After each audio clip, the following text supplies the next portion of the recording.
Hello everyone, કેમ છો બધા? જો શિયાળાની ઠંડી ઠંડી ઋતુમાં ગરમા ગરમ રોટલો અને ઓળો મળી જાય તો જલસો પડી જાય. તો આપણે ઓળો કેવી રીતે બનાવીએ છીએ એને વિડીયોને એન્ડ તક જરૂર જોઈજો. અને જો વિડીયો પસંદ આવે તો લાઈક કરવાનું ન ભૂલતા. અને આવી જ નવી નવી રેસીપી માટે ચેનલને સબસ્ક્રાઈબ કરી લ્યો. તો હવે આપણે ઓળો બનાવશું. એના માટે આપણે રીંગણા લઈ લીધા છે. આવી રીતના મોટા જે આવે છે બજારમાં આસાનીથી મળી જાય. એને ઉપર ઓઇલ લગાવી અને અંદર કાપા પાડી અને આવી રીતે લસણ નાખી દેવાનું છે. અને પછી આપણે રીંગણાને શેકી લેવાના છે. આવી રીતે ગેસ ઉપર જ શેકી લેવાના છે.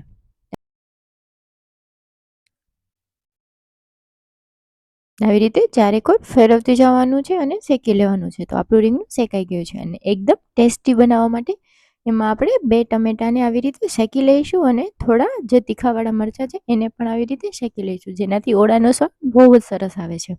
તો તમે બધા પણ એક વખત જરૂર ટ્રાય કરજો. અને હવે આપણે ઠંડા થઈ જાય પછી આપણે ટમેટાના જે છિલકા છે અને જે રીંગણાના છિલકા છે એને આપણે નીકાળી લઈશું.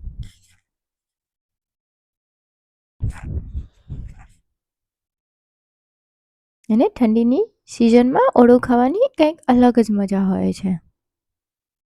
તમે બધા કેવી રીતે બનાવો છો એ મને કમેન્ટમાં જરૂર કહેજો. આપણે કમેન્ટમાં મળીએ.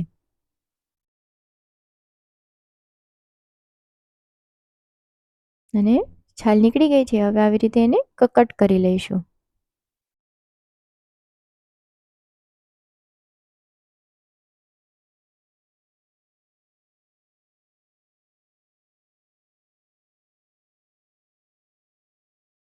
મરચાંને પણ આવી રીતે કટ કરી લઈશું. આવી રીતે મરચાં નાખવાથી ઓળો બહુ જ સરસ સ્વાદિષ્ટ બને છે.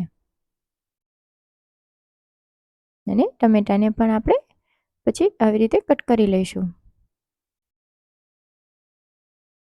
મેં અહીંયા હાથની મદદથી કર્યા છે. તમે ચાકાની મદદથી કરી શકો છો.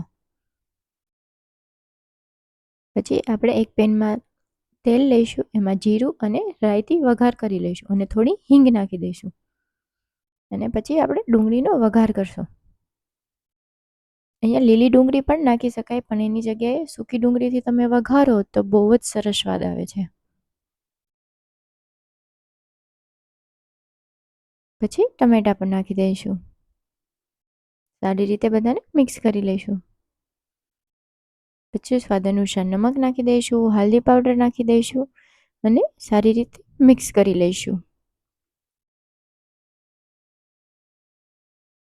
આવી રીતે ઓળો બનાવશો તો બહુ જ સરસ સ્વાદ આવશે. હવે અહીંયા લાલ મરચાંની પેસ્ટ નાખી દઈશું. મેં અહીંયા લાલ મરચાંમાં લસણ અને મરચાંને વાટી લીધું છે અને એની પેસ્ટ બનાવી લીધી છે. એને અહીંયા મેં નાખી દીધી છે.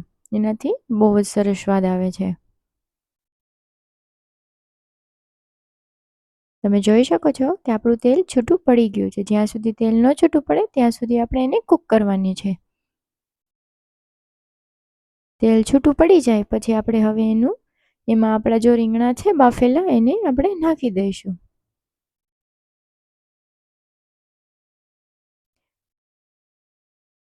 આપણું તેલ છૂટું પડી ગયું છે. હવે આપણે એમાં નાખી દઈશું આપણા જે રીંગણા હતા, ટમેટા, મરચાં એ બધું આપણે અહીંયા નાખી દઈશું અને સારી રીતે બધાને મિક્સ કરી લઈશું.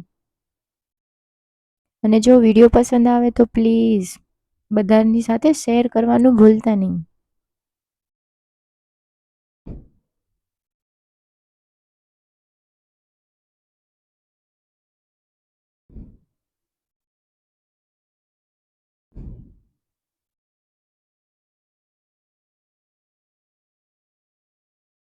હવે આપણે એમાં સ્વાદ માટે એકદમ બાર જેવો લાગે એના માટે થોડો ગરમ મસાલો નાખશું, જેનાથી બહુ જ સરસ સ્વાદ આવે છે.